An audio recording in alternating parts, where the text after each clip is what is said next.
We did shoot down 6 planes. Even the shooting down of those 6 planes was Pakistan showing restraint.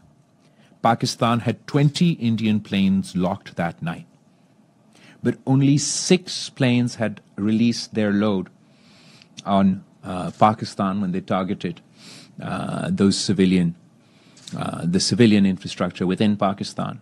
And the Pakistani military demonstrated immense restraint when they only targeted those 6 planes. But I think it's very telling that it took India a whole month to admit that it lost those 6 planes.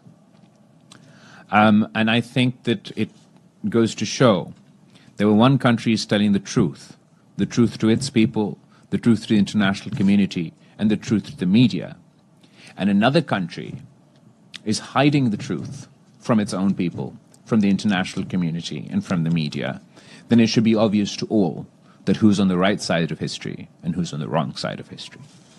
Ephraim, followed by me. Thank you so much. Good to see you, sir. Ephraim Kusaifi from Arab News Daily.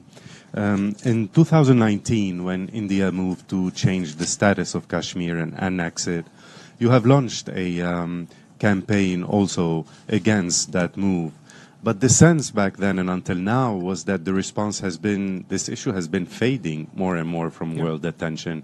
What makes you think this time that your efforts, that the world is going to listen, actually, that you will convince the world to engage? I think you're absolutely right to point to 2019. And I think something that's significant about that is everything that Pakistan has been warning about India has been proven true. We were saying that they're not interested in international law. We were saying they're increasingly becoming a rogue state. And they've demonstrated by their actions in 2025 that that's exactly what they are. The difference between 2019 and 2025 is we went to war. And the consequences of this conflict are that we are now in a more precarious position where, unfortunately, we feel it's not a question of if, but when the next war is fought. We may be in a worse position than we were today. The current context, obviously, we do talk about Kashmir as the root cause and seek to discuss that issue with India.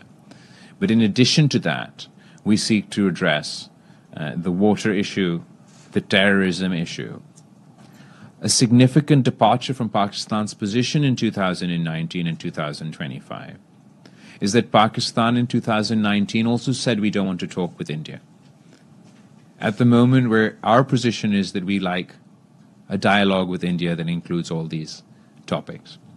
So I think that's a significant difference between what happened in 2019 and in 2025. As far as the interest, the international community's failure to act, the effectiveness of the campaigns post-2019, that all stands.